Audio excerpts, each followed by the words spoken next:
हाय divine souls, कैसे हैं आप सब। आप लोगों ने हमेशा ये नोटिस किया होगा कि जब भी न्यू मून और फुल मून आता है तो उस वक्त आपके चक्रास में पेन बहुत ज़्यादा होता है, आपको निगेटिविटी फील होती है। और स्पेशली अगर मैं बात करूं तो आपके हार्ट चक्रा में सीवियर पेन होगा। आपको ऐसा लगेगा कि वहाँ पे कोई एनर्जी स्टक हो गई है। आपको ये अपने फ्रंट और बैक दोनों साइड में एनर्जी फील होगी। कभी लगेगा कि वहाँ पे कोई एनर्जी स्पिन कर रही है। कभी ऐसा लगेगा कि कोई एनर्जी इतनी बुरी तरीके से स्टक हुई है कि वो हिल भी नहीं पा रही है, जो कि आपको बहुत ज़्यादा अनकंफर्टेबल फील करवाती है। तो ये क्यों होता है, इस पर हम बात करेंगे और क्या करना चाहिए आपको इसके लिए। देखिए, जब भी फुल मून आता है तो उस वक्त हमारी खुद की जो निगेटिविटी होती है, मीन्स जब हमारी अवेकनिंग नहीं हुई थी तो हम किस तरीके से बिहेव करते थे, हम जिस भी डिस्टॉर्टेड फॉर्म में थे, तो वहाँ पे हमारे हर चक्रास में कोई ना कोई निगेटिविटी अब तक स्टोर है। जिन डीएफ ने अपने ऊपर अभी तक काम नहीं किया है, अभी भी डिसबैलेंस है, मैं उन डीएफ की बात कर रही हूँ। तो उनके चक्रास में क्या है, अभी भी निगेटिविटी है और जो भी इशू है, ब्लॉकेजेस हैं, वो अभी तक उनके चक्रास पे है। ठीक है, तो जब भी फुल मून आता है तो उस वक्त ये सारी चीज़ें ट्रिगर करती हैं। इसीलिए आप लोगों को बहुत सारी पुरानी चीज़ें याद आना, आप खुद ट्रिगर होते हो अपने ही इशू की वजह से।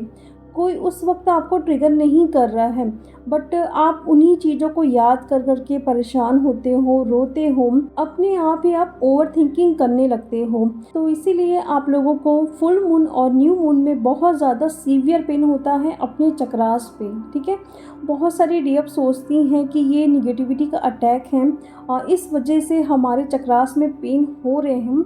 और देखिए, आपके जो भी चक्रास में पेन होते हैं वो बहुत सारे रीजंस की वजह से होते हैं। ठीक है, जब भी आपके चक्रास ओपन होते हैं तो आपको पेन होगा, निगेटिविटी का अटैक होता है तो भी पेन होगा, या फिर जो भी इशू है वहाँ पे वो रिलीज़ नहीं हो पा रहे हैं तो भी पेन होगा, क्योंकि कुंडलिनी एनर्जीज वहीं पर स्टक है। इसलिए बहुत सारी डीएफ ये फील करती हैं कि उनके बैक साइड में कोई एनर्जी स्टक है।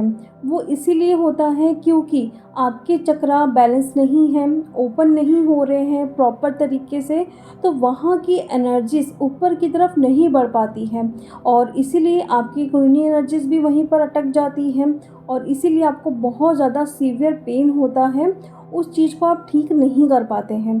तो जब भी आपको ऐसा फील होता है कि आपके बॉडी में कहीं पर भी कोई भी एनर्जी स्टक है, तो आप समझ जाइएगा कि वहाँ की निगेटिविटी रिलीज़ नहीं हो पा रही है। तो उस चक्रास पे आपको स्पेशली काम करना पड़ेगा।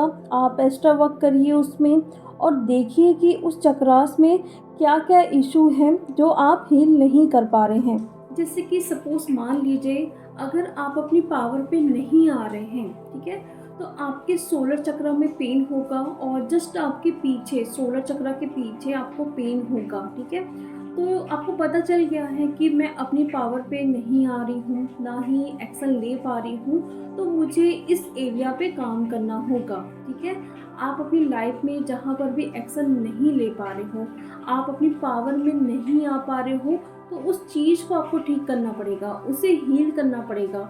यानी कि आपको हर एक सिचुएशन में आपको एक्शन लेना है, अपनी पावर पे रहना है, कमज़ोर नहीं पड़ना है। अगर आप इस तरीके से बिहेव करोगे तो आपका सोलर चक्र ब्लॉक्ड रहेगा और कुंडलिनी एनर्जीज भी वहीं पर स्टक हो जाएगी या फिर वो ऊपर की तरफ नहीं बढ़ पाएगी। और कई डीएफ ये गलतियां करती हैं कि वो जानबूझ के अपनी कुंडलिनी एनर्जीज को राइज करने के लिए बहुत सारी क्लासेस ज्वाइन करती हैं, कुछ भी हीलिंग लेती हैं। स्पेशली मैं कुंडलिनी एनर्जीज की यहाँ पे बात कर रही हूँ। ठीक है, तो ये गलती आप लोग कभी भी मत करिए, क्योंकि कोई भी हीलिंग से या फिर कोई भी क्लास ज्वाइन करने से आपकी कुंडलिनी एनर्जीज राइज नहीं होती है। ठीक है, जब तक आपके चक्रास बैलेंस नहीं होंगे, प्रॉपर तरीके से ओपन नहीं होंगे, आपकी कुंडलिनी एनर्जीज ऊपर की तरफ नहीं बढ़ पाएगी। क्योंकि ये बात फैक्ट है, अगर आपके किसी चक्रास में कोई इशू है तो वहाँ की एनर्जीज ऊपर की तरफ कैसे राइज होगी, और इसीलिए आपको बहुत ज़्यादा पेन हमेशा फील होता होगा। और अभी कैसे जान सकते हैं कि ये कुंडलिनी एनर्जीज है, जो स्टक हो गई है, आपके बैक और फ्रंट दोनों एरिया पे अगर पेन हो रहा है तो आप समझ जाइएगा कि ये आपकी कुंडलिनी एनर्जीज है जो कि स्टक हो गई है और आपको स्पेशली उन चक्रा पे काम करना पड़ेगा। ठीक है। और कई डेफ ये भी कंप्लेन करती हैं जैसे कि उनके ईयर पे या उनकी आइज़ में प्रॉब्लम हो रही है या फिर बहुत सारे पार्ट में प्रॉब्लम हो रहे हैं। ठीक है। तो वो क्यों होता है? देखिए, जब भी डिवाइन हमें कुछ दिखाना चाहते हैं या कुछ हमें सुनाना चाहते हैं जो हम सुन नहीं पा रहे हैं, हम देख नहीं पा रहे हैं, तो उस वजह से क्या होगा, उस जगह पे कोई ना कोई प्रॉब्लम आपको देखने के लिए मिलेगी। और इसीलिए कभी आपकी आइज़ में इस तरीके की प्रॉब्लम होगी कि बहुत ज़्यादा पानी गिरना या फिर धुंधला धुंधला सा दिखाई देना, कुछ इन्फेक्शन हो जाना या आपके ईयर में भी इन्फेक्शन होना, बहुत ईयर में भी जैसे दर्द टाइप का कुछ भारी भारी फील होना। ठीक है।